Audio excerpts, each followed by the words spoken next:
En este vídeo terminaremos por explicar los pasos del diagnóstico etiológico.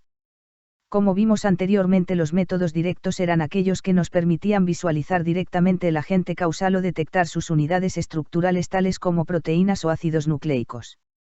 Ahora profundizaremos en aquellos métodos que nos permiten identificar las unidades estructurales del microorganismo.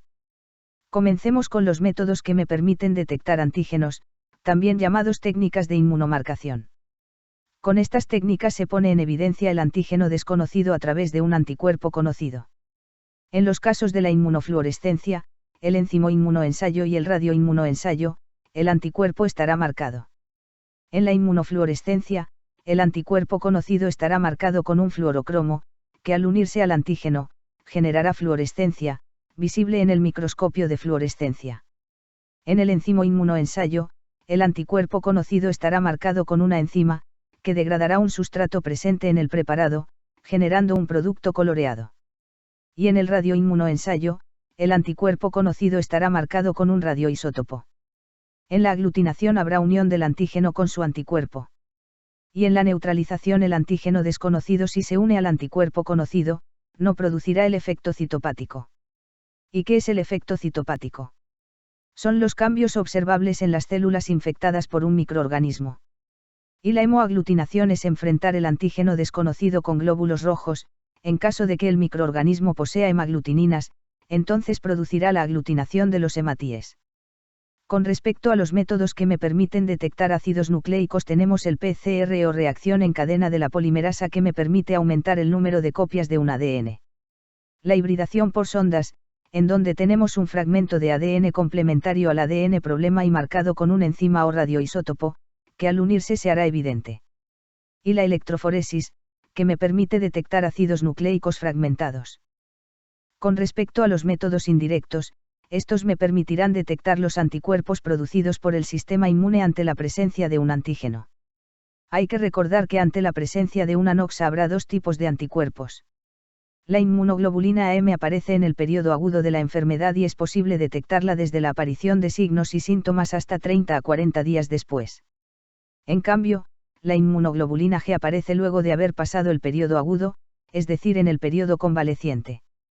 Con respecto al concepto de seroconversión, esta se define como la variación en la titulación de anticuerpos a través del tiempo. Por ejemplo, pasar de una primera muestra seronegativa, es decir, sin presencia de anticuerpos, a una segunda muestra con presencia de inmunoglobulina AM. O de una primera muestra en donde había inmunoglobulina G a una segunda muestra en donde la titulación de esa inmunoglobulina G aumenta 4 veces su primer valor. Con respecto a los métodos que me permitirán detectar el anticuerpo, estos enfrentarán el anticuerpo desconocido con un antígeno conocido y este complejo antígeno-anticuerpo reaccionará con un segundo anticuerpo marcado.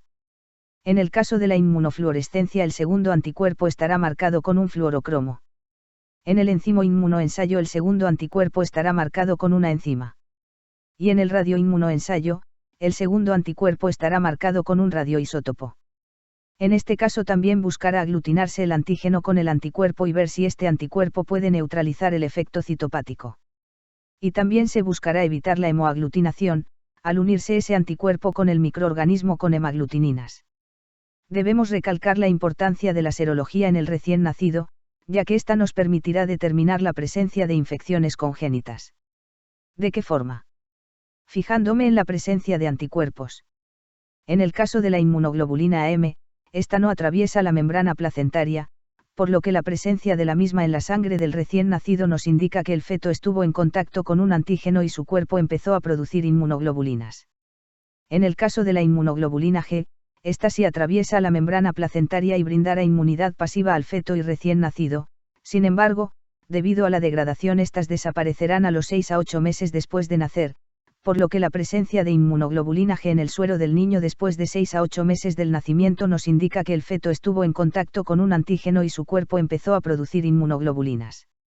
Ambos parámetros nos indican la existencia de una infección congénita. Por último, queda hablar del quinto paso del diagnóstico etiológico, en donde el laboratorio informa el resultado y el médico clínico junto a estos y a la clínica y epidemiología del paciente llegará a un diagnóstico definitivo.